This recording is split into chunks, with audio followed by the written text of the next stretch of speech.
حضرت علامہ مولانا مفتی طاہر رضوی صاحب، آپ کی خدمت میں گزارش کروں گا کہ آپ تشریف لائیں، اپنے نورانی بیان سے قلوب کو منور فرمائیں۔ نعرہ تکبیر، نعرہ رسالت، یا رسول اللہ، یا رسول اللہ، یا رسول اللہ، یا رسول اللہ، یا رسول اللہ، یا رسول اللہ، یا رسول اللہ،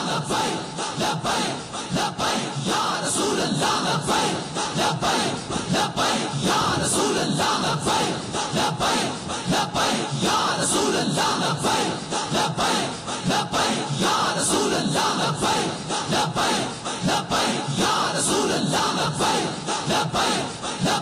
یا رسول اللہ۔ تاجدار ختم نبوت، الحمدللہ الحمدللہ وحدہ والصلاة والسلام علی من لا نبی بعدہ، اما بعد فاعوذ باللہ من الشیطان الرجیم، بسم اللہ الرحمن الرحیم۔ الا ان اولیاء اللہ لا خوف علیہم ولا هم يحزنون الذین آمنوا وكانوا يتقون، صدق اللہ مولانا العظیم وصدق رسولہ النبی الحبیب الکریم الامین، ونحن على ذلك لمن الشاہدین والشاکرین والحمد للہ رب العالمین۔ قابل صد احترام، واجب ہزارہ احترام، اسٹیج پر جلوہ افروز علماء ذی وقار، خصوصاً آج کی اس محفل کے بانی حضرت علامہ مولانا عبد المتین نورانی دامت برکاتہم القدسیہ، اور اس ادارے کے شعبہ حص کے اساتذہ کرام،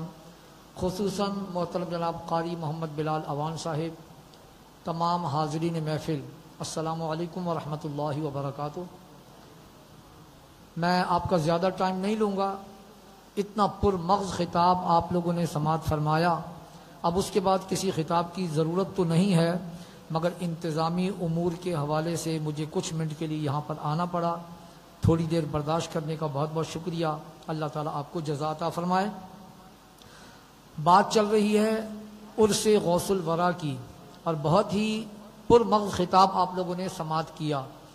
اسی میں سے چند ایک پوائنٹ میں مزید آپ کی خدمت میں پیش کرنا چاہوں گا، تاکہ استاد گرامی نے جو بیان کیا یوں سمجھ لیں کہ اسی دوران جو میں نے سن کر سبق یاد کیا وہ اپنے اسٹائل میں آپ کو سناؤں گا، اور یہی میرے لیے زندگی میں بھی کامیابی کا ذریعہ بنے گا، اور انشاءاللہ آخرت میں بھی حضور غوث پاک کے فیض کو حاصل کرنے کا ذریعہ بنے گا۔ الحمدللہ یہاں جب کبھی بھی کوئی محفل ہوتی ہے، قبلہ علامہ نورانی صاحب کرم فرماتے ہیں، مجھے اسٹیج پر آنے کی دعوت دیتے ہیں، اور میں سبق سنا کے اپنے آپ کو ریچارج بھی کر لیتا ہوں اور ریفریش بھی ہو جاتا ہوں۔ آج دوران خطاب علامہ صاحب نے ایک حدیث آپ کو سنائی، حدیث قدسی، اب اس کی تھوڑی سی وضاحت شاید انہوں نے جان بوجھ کر میرے لیے چھوڑ دی، تو میں اس کی تھوڑی سی وضاحت کروں گا۔ حدیث انہوں نے آپ کو سنائی کہ حدیث قدسی ہے کہ من عاد لی ولیا فقد آذنتہ بالحرب وما تقرب الی عبدی بشیء احب الی مما افترضت علیہ وما یزال عندی یتقرب الی بالنوافل، یعنی کہ اللہ تبارک و تعالیٰ نے اس حدیث قدسی میں فرمایا کہ جب کوئی بندہ فرض ادا کرتا ہے تو اللہ تبارک و تعالیٰ اس کو قرب عطا فرماتا ہے، اور اگر وہ اس پر مزید بڑھاتے ہوئے نوافل بھی پڑھے تو اللہ تبارک و تعالیٰ ایک ایسا خاص قرب عطا فرما دیتا ہے کہ حتیٰ احبہ،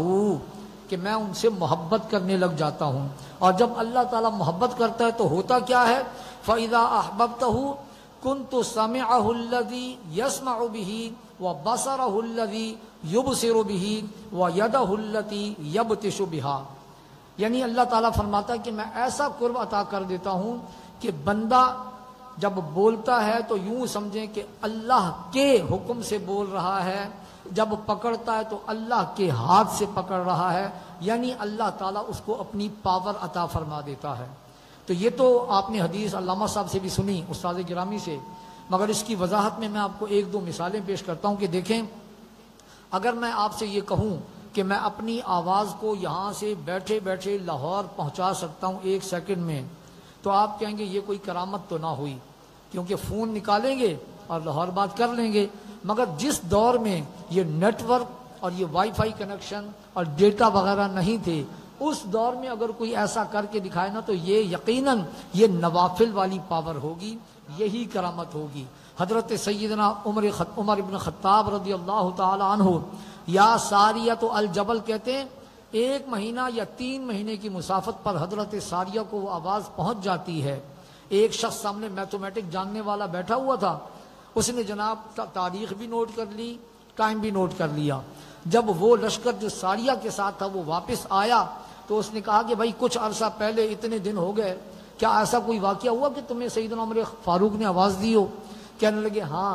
کہ ہم پریشان تھے، جنگ ہار رہے تھے، سیدنا عمر فاروق کی آواز آئی تو ہم نے اس آواز پر توجہ دے کر جنگ جیت لی۔ تو یہ کون سی آواز تھی؟ یہ وہی آواز تھی جو اللہ تعالیٰ فرماتا ہے کہ میں اپنے مقرب بندوں کو ایسی پاور دے دیتا ہوں کہ وہ اپنی زبان سے بول رہے ہوتے ہیں مگر اللہ تعالیٰ اس زبان میں ایسی طاقت دے دیتا ہے کہ کہیں بھی آواز پہنچا لیتے ہیں۔ اسی طرح اگر میں آپ سے یہ کہوں کہ یہ اچھا خاصا بھاری ڈائس ہے، 40-50 کلو کا ہوگا، میں کہوں کہ میں اس کو ایک ہاتھ سے اٹھا سکتا ہوں تو آپ کہیں گے ہاں بھائی ممکن ہے، آج کل کے دور میں ممکن ہے۔ بھائی ایک ہاتھ سے کرین چلائی جاتی ہے، یہ کون سی کرین؟ وہی جو آج کل ٹی ایل پی کے پاس ہے۔ تو کرین چلا کر ایک ہاتھ سے بڑی بڑی وزنی چیزیں اٹھائی جا سکتی ہیں، مگر جب یہ پاور نہیں تھی کرین کی پاور، تب اگر کوئی یہ کر کے دکھایا تو یقیناً وہ نوافل کی پاور ہوگی۔ حضرت سیدنا علی کرم اللہ وجہ رحمۃ الکریم نے ایک ایسے دروازے کو ایک ہاتھ سے اٹھا کے پھینک دیا جو بعد میں 70 افراد مل کر ہلا بھی نہ سکے۔ تو یہ کون سی پاور تھی؟ اللہ اکبر، یا رسول اللہ، زندہ باد۔ اب یہ کون سی پاور تھی؟ یہ وہی پاور تھی جو اللہ تعالیٰ نے فرمایا کہ نفل پڑھنے والے کو میں ایسا قرب عطا کرتا ہوں کہ میں اس سے محبت کرتا ہوں، اور جب میں محبت کرتا ہوں تو اپنی پاور عطا کر دیتا ہوں۔ تو ابھی علامہ صاحب نے، استاد گرامی نے آپ کو بتایا کہ اللہ کے نیک بندے بہت سی پاور رکھتے ہیں اور بہت کچھ کر سکتے ہیں۔ میں نے صرف 2 مثالیں آپ کے سامنے پیش کی۔ قرآن کی آیت کا ترجمہ کر کے اجازت چاہوں گا۔ قرآن کی آیت جو میں نے آپ کے سامنے تلاوت کی کہ الا ان اولیاء اللہ لا خوف علیہم ولا هم یحزنون، سمپل سا آسان سا ترجمہ یہ ہے جو میں اپنے انداز میں آپ کے سامنے پیش کرنا چاہوں گا کہ قیامت کے دن جب قیامت کا میدان قائم ہوگا، اللہ کے نبی ٹینشن میں ہوں گے، پریشانی میں ہوں گے،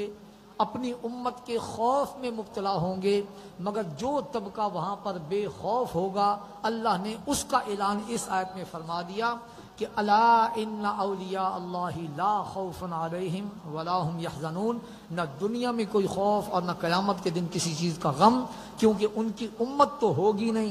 امت تو ہوگی نبیوں کی، نبی ہوں گے پریشان، اللہ کے ولی کسی قسم کی ٹینشن میں نہیں ہوں گے۔ یاد رکھیے گا اس دن جن لوگوں کا تعلق اللہ کے ولیوں سے ہے یقیناً ان کی بگڑی بن جائے گی۔ ایسے لوگوں کے پیچھے لگے ہوئے ہوں گے کہ جن کو کوئی خوف نہیں ہے، کوئی ٹینشن نہیں ہے۔ آج کل ہم کو چھوٹا سا کوئی کام کروانا ہو نا تو ہم پہلے سورس ڈھونڈتے ہیں، کسی ایسے آدمی کے پاس جائیں جو آسانی سے کام کروا دے۔ تو اسی طرح قیامت کے دن اگر کوئی سورس آپ کو چاہیے نا تو دعائیں، ایک دعا تو یہ ہے کہ آپ دعا فرمائیں کہ اللہ تبارک و تعالیٰ